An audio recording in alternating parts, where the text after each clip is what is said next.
Trade deadline is tomorrow. It is Monday morning in New York. First move has come in. Jalen Phillips, not to the 49ers.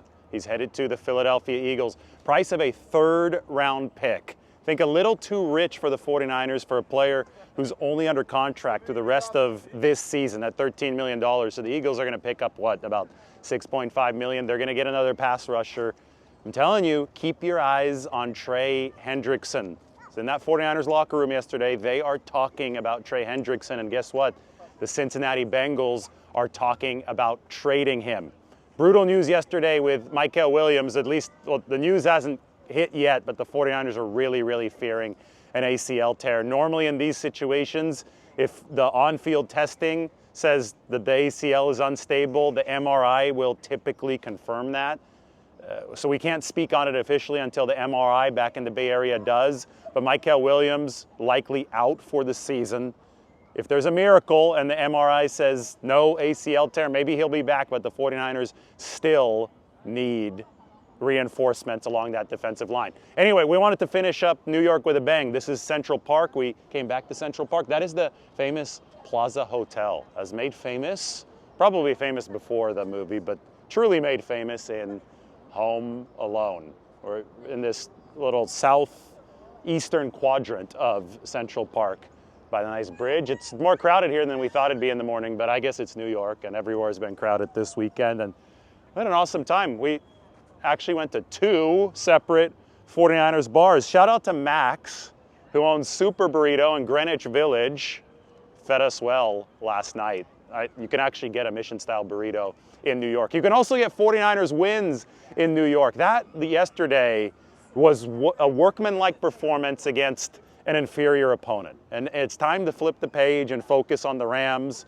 This is a massive game. The 49ers have opened as 3-point underdogs, but they've already beaten the Rams with less available to them than is going to be available this week. I think that Brock Purdy, if I had to guess, I think he will be back this week. I think that they've been waiting for the natural grass opportunity. They didn't have it over the past 2 weeks, but we have to open this by talking about how good of a job Mac Jones has done. Started 7 games for the 49ers, and they've gone 5-2 in those 7 games. For QB2, last year they didn't win a single game with QB2. You know another crazy stat?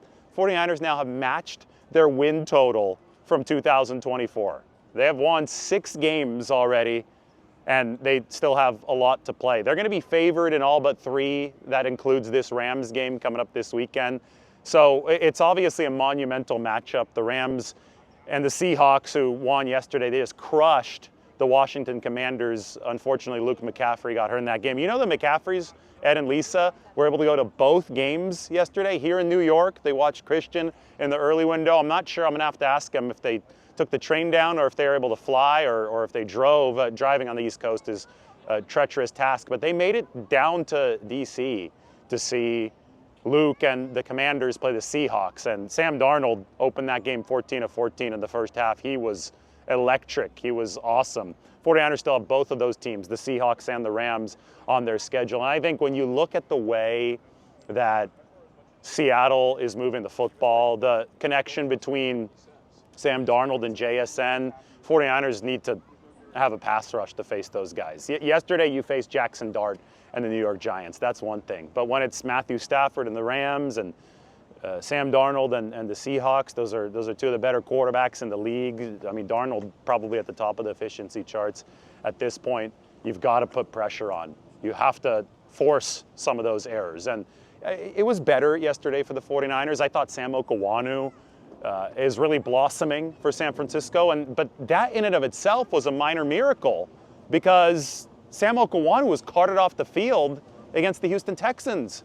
We can call it the Sam Okawanu miracle to Meadowlands or the miracle on 34th Street, which is, 25 blocks away from here or so. In Midtown, right by Finnerty's. That's the second 49ers bar that we were able to hit on this weekend. But if Okawanu can give the 49ers what he's been giving them, and he's had some good power moves around the edge, maybe he'll be a plus pass rusher for the 49ers. I think he has been over the course of the past 3 weeks, which is really big.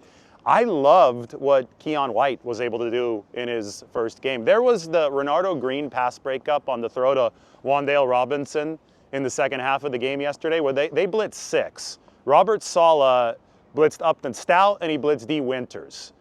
On that play, they lined Keon White up on the inside. That's where they wanted to rush him from against guards. And he was able to sidestep a guard and then just overpower Tyrone Tracy, who was the running back trying to help in blitz protection. I thought that we saw power and athleticism from Keon White on the same rush, combined with that blitz, and he was right in Jackson Dart's face, forced the early release. And, you know, defensive backs can play a lot more sticky in coverage when they know that the pressure is going to get home. And against the Texans, Robert Saleh blitzed a ton. The pressure just wasn't getting home. And C.J. Stroud, he could have a cup of coffee back there in the pocket. So there were no issues at all for the Houston Texans to operate their offense. You saw the Texans play the Denver Broncos yesterday, and C.J. Stroud exited with an injury. They scored 15 points. That offense was back to mediocrity because it was facing a competent pass rush. And I would say the Broncos are probably more than competent. The 49ers, though, got to competence yesterday against the Giants. It's going to be harder against better opponents. So you've got Okawani, you've got Keon White, Cleveland Farrell. I told you guys a story about Cleveland Farrell yesterday, right? Blindside hit a Jackson Dart, and then he told Jackson Dart, I hope you enjoy the cold tub, man. You better go right now. That was one of the funniest quotes that I was able to get in the locker room yesterday. But Cleveland Farrell has juice. He brings some juice. I mean, he's not a great pass rusher, but it's more than the 49ers had against the Texans. So you look at Jalen Phillips. It's who we talked about at the top of the show. Somebody who has an injury history. Probably too rich for the 49ers to pay just this year of team control, a third-round pick for just this year in 2025. They either want somebody with 2 years of team control or somebody who's a true A-list player if they're going to pay more than a fourth-round pick. So Trey Hendrickson, go back to him. Elite player, has led the league in sacks for 2 straight seasons. The Bengals are definitely in sell mode right now. Is that somebody whom the 49ers are willing to pay a third-round or maybe even a second-round pick for? There's going to be that big existential debate, right? Like, should the 49ers part ways with big-time draft capital or not? I think that we have to appraise the big picture leaving New York, and you look at 6-3, you look at a softer schedule, and you look at how vulnerable this defense still is. Like, I'll give credit where credit's due. Tatum Bethune, 16 tackles. I thought that was his best game as a 49er so far. I thought that the pass rush did step it up. I thought the coverage was stickier. All those things can be true, yet there was still the massive lapse at the start of the game. That was an embarrassing first drive. 49ers were headed to a dark place, by the way, on that first drive. I mean, combined with the performance against the Texans, then the way they came out on that first drive, that was not angling in the right direction. They got it together, but then there was still so much leaky yardage late. These guys are not going to overpower anybody. I understand that. The way that they're going to have to win is by forcing opportune turnovers against these really good teams. They did it against the Seahawks in week 1 with Nick Bosa. They did it with Sam Okawanu, forcing that fumble that Marquise Siegel recovered against the Seahawks in week 1. They did it against the Rams with Alfred Collins and the punch out in the recovery. They're going to have to win at these high leverage moments.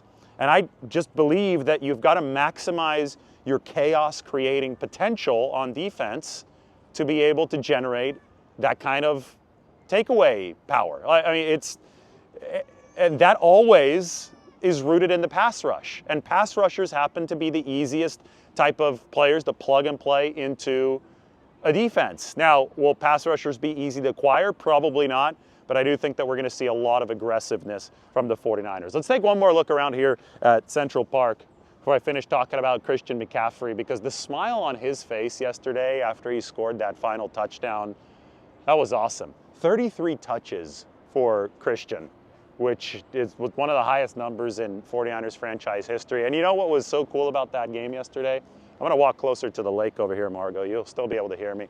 The glory of the mic.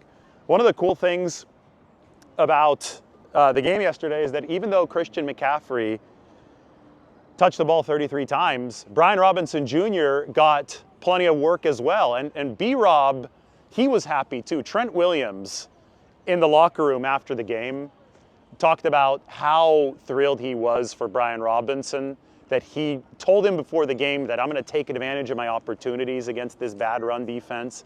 And then he actually executed on it. And Brian Robinson is an upgrade over Jordan Mason, which is awesome for the 49ers. There were so many fans complaining about the Mason trade. It was good business when it happened.